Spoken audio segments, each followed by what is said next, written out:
Vamos a buscar en Hechos capítulo 11, versos 25 y 26, por favor.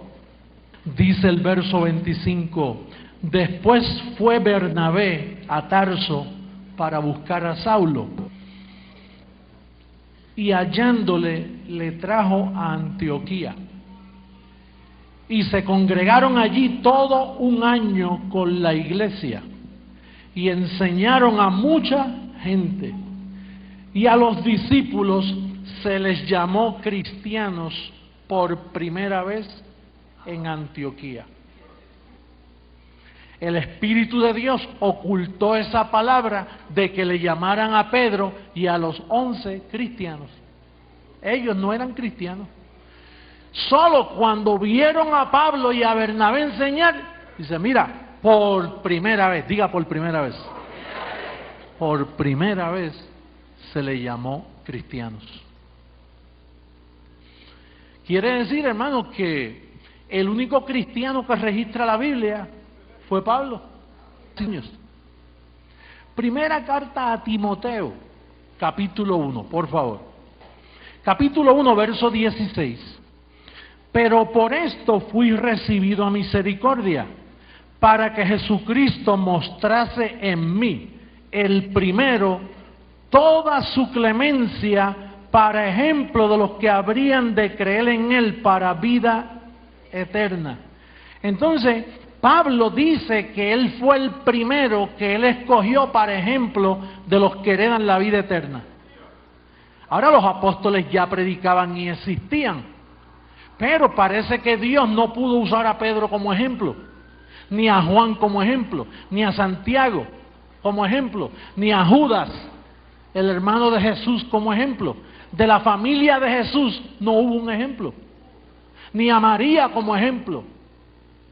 Dios esperó que apareciera Pablo, Saulo de Tarso, para entonces decir, ese es mi ejemplo para vida eterna.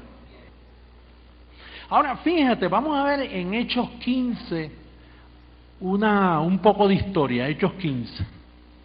Este es el comienzo del enredo de 2000 años que dañó al mundo. Cuando usted ve una catedral por ahí, eso es parte de ese engaño. Verso 1 del capítulo 15. Entonces algunos que venían de Judea enseñaban a los hermanos, si no os circuncidáis conforme al rito de Moisés, no podéis ser salvos. Como Pablo y Bernabé, los primeros cristianos, mira, no soportan quedarse callados. Los primeros cristianos dijeron, como Pablo y Bernabé tuviesen una discusión y contienda, no pequeña. Oye, estaban levantando la voz, nosotros contendemos a veces. Dice, se dispuso que subiesen Pablo y Bernabé a Jerusalén. Y algunos otros de ellos a los apóstoles y a los ancianos para tratar esta cuestión. O sea, vamos a tratar eso, sí, para ser salvo hay que ir donde un rabino, hay que ir donde un judío para que nos circunciden.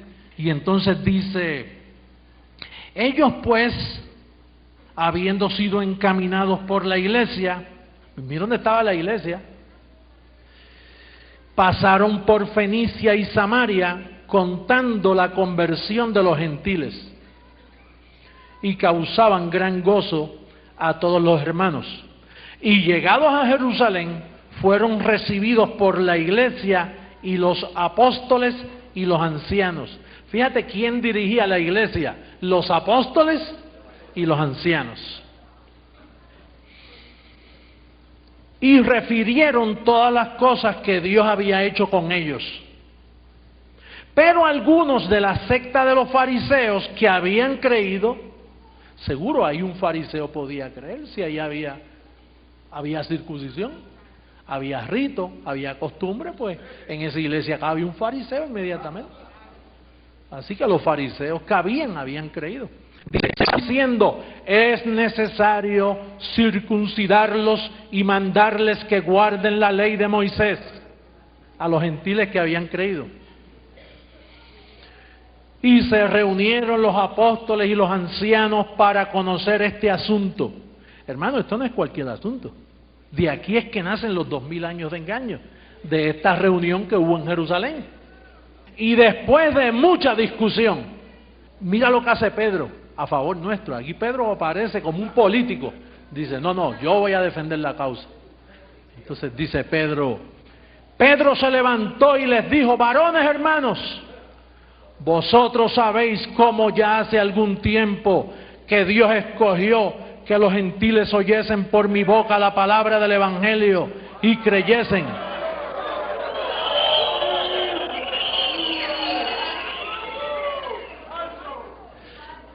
Pero hoy, bueno, vamos a dar toda la evidencia. Y Dios, que conoce los corazones, les dio testimonio dándoles el Espíritu Santo, lo mismo que a nosotros los judíos. Y ninguna diferencia hizo entre nosotros y ellos, purificando por la fe sus corazones. Ahora pues, ¿por qué tentáis a Dios poniendo sobre la cerviz de los discípulos un yugo que ni nuestros padres ni nosotros hemos podido llevar? Antes creemos que por la gracia del Señor Jesús seremos salvos de igual modo que ellos. Oye, qué bonito habló Pedro aquí. No, habló bien. No, está diciendo la verdad. Porque Dios le había hablado a Pedro. Pero fíjate lo que dice ahora Gálatas capítulo 2, verso 7.